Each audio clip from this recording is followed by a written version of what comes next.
यात्रा कुसे पाटनसम्मको जाजरकोट जिल्लाको उच्च पहाडी भेगमा रहेको कुसे गाउँपालिकामा पर्ने कुसे पाटनसम्मको यात्रा तय गरेका थियौँ र त्यसको लागि हामीले यात्रा कुसे 8 चाल्नादेखि सुरु गरेका थियौँ। जहाँ मगर बस्ती रहेको छ चाल्नामा, त्यहाँ आफ्नै वेशभूषा भाषा आफ्नै पौराणिक कल्चरमा रहेको चाल्ना मगर बस्ती एकदमै सुन्दर रहेको छ। यात्रा त्यति सजिलो भने पक्कै पनि थिएन। कति ठाउँमा खोला पनि तरियो, केही ठाउँहरूमा काठका पुलहरू पौराणिक पुलहरू पनि तरियो। त्यहाँ अचम्मको कुरा एउटा झुलुङ्गे पुल पनि नरहेको छ। त्यहाँ बर्खाको समयमा आवत जावतमा चाहिँ निकै समस्या पनि रहेको छ मगर बस्तीमा।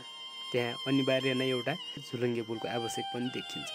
त्यही मगर बस्ती चाल्नादेखि कुसे पाटनसम्म पुग्ने भन्ने लक्ष्य बोकेर हामी यात्रा तय गरेका थियौँ र यात्रा निकै रमाइलो पनि भएको थियो। केही ठाउँहरूमा कहिलेकाहीँ हावाहुरीको आवाज, कहिलेकाहीँ चट्याङहरूको आवाज, कहिलेकाहीँ ती सुन्दर बादलहरूले गर्दाखेरि र कहिलेकाहीँ त्यहाँका चराचुरुङ्गी वन जङ्गल दृश्यले गर्दाखेरि यात्रा भने अति रमाइलो भएको थियो। र अब हामी प्रवेश गर्दैछौँ चाल्नादेखि कुसे पाटनसम्मको यात्रामा देखिएका र भोगिएका दृश्यहरू। यात्रा गर्ने क्रममा निकै थकाइ लागेको थियो, भोक लागेको थियो र त्यही क्रममा हामीले त्यहाँ एकजना गोठालो दाजु हुनुहुन्थ्यो र उहाँसँग केही खानेकुरा छ कि भनेर सोधेका पनि थियौँ र उहाँ चाहिँ एकदमै हातमा सिप भएको मान्छे, डालु डोको बुन्नुहुँदो रहेछ। त्यो दही दुध छैन? पाउँदैन? यहाँ भैँसीबाट कता हुन्छ? भैँसीबाट आज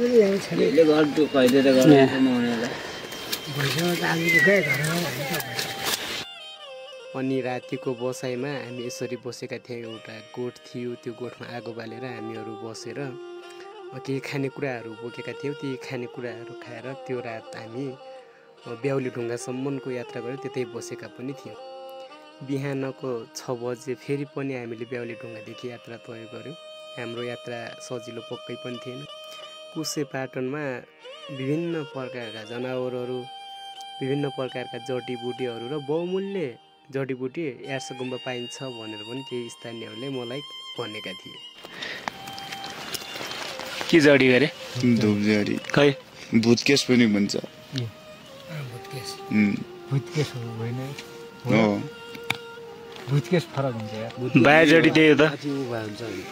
अनि यही त हो त अनि फुल्ने। अनि हाम्रो यात्रा अलिकति गलत समयमा भएको थियो, किनभने त्यहाँका बुकीहरू सबै सुकिसकेका थिए। त्यहाँका हरियाली वन जङ्गल जडीबुटीहरू होइन बाटले र अन्य कुराहरू सुक्दै गइरहेको थियो। किनभने बर्खाको समयमा अति रमाइलो नै वातावरण हुन्छ भन्ने सुनेको थिएँ। यात्रा अलिकति गलत समयमा भएको कारणले तपाईँहरूलाई सक्दो प्रयास र हाम्रो कुसे पाटनमा भएको विभिन्न सुन्दर दृश्यहरू तपाईँहरूलाई देखाइरहेका छौँ हामीले। त्यहाँ जब हामी अलि माथि पुगेका थियौँ, त्यसपछि देखिएका यी बादलका छेप्काहरू अति सुन्दर देखिएका थिए। बुढापाकाको भनाइअनुसार हिमालहरूमा पहाडहरूमा देवी देवताको बास हुन्छ भन्ने सुनेको थिएँ। अब देखिए पनि यात्रा जारी नै थियो, निरन्तर हामी अगाडि बढिरहेका थियौँ। र त्यसपछि भोक लागिसकेपछि हामीले छिटो छरितो र सजिलो मकैको पिठो बोकेका थियौँ र त्यही पिठोलाई पानीमा उमालेर र्यालेर त्यसलाई के भन्छ एउटा ढिँडो भन्छ, त्यही बनाएर खाएका पनि थियौँ। किनकि भोक लागिरहेको थियो, यात्रा गर्न एकदमै कठिन भइरहेको थियो। पाटन जस्तो ठाउँहरूमा पसलहरू पनि नभेटिँदो रहेछ भने हामीले केही खानेकुरा बोकेका थियौँ र त्यही खानेकुरालाई पानीमा उमालेर हामीले खाइरहेका थियौँ। र त्यसपछि फेरि मलाई एउटा के सोच आयो, हामी नदैतालसम्म पुग्नुपर्छ, किनकि नदैताल एउटा धार्मिक तीर्थस्थल हो भन्ने पनि सुनेको थिएँ। अनि अब हामी नदैतालसम्म पुगाउन त भन्ने सोच बोकेर हामीले नदैतालसम्मको यात्रा तय गऱ्यौँ। फेरि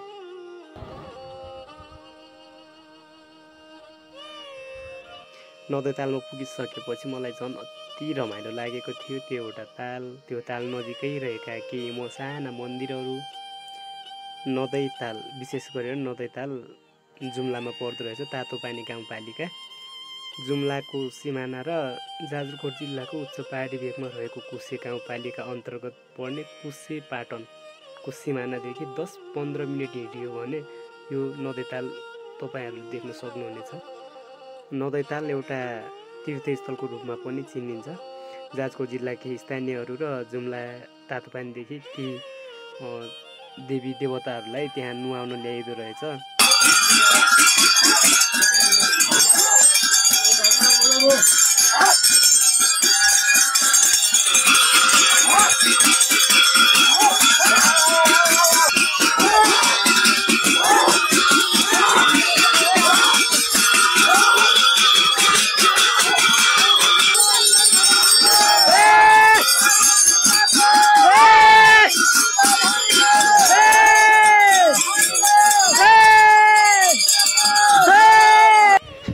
त्यसपछि हाम्रो यात्रा जुनिचाँदे गाउँपालिकामा रहेको चाँदेपाटन र यता बागसालका हिमालहरू अति सुन्दर देखिसकेपछि हामीले त्यहाँ पुगेर त्यहाँका केही भिडियोहरू, त्यहाँका पहाडका भिडियोहरू र त्यहाँ चाँदे पाटनको भिडियोहरू तपाईँहरूलाई उठाएर तपाईँहरूलाई देखाउन खोजेका थियौँ।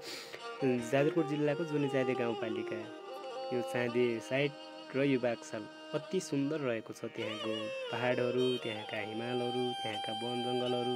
जाजरकोट जिल्लाको कुसे गाउँपालिका 8 सालमादेखि यात्रा तय गरेका थियौँ भने जाजरकोट जिल्लाको जुनिचाँदे गाउँपालिकासम्म हामी पुगेका थियौँ।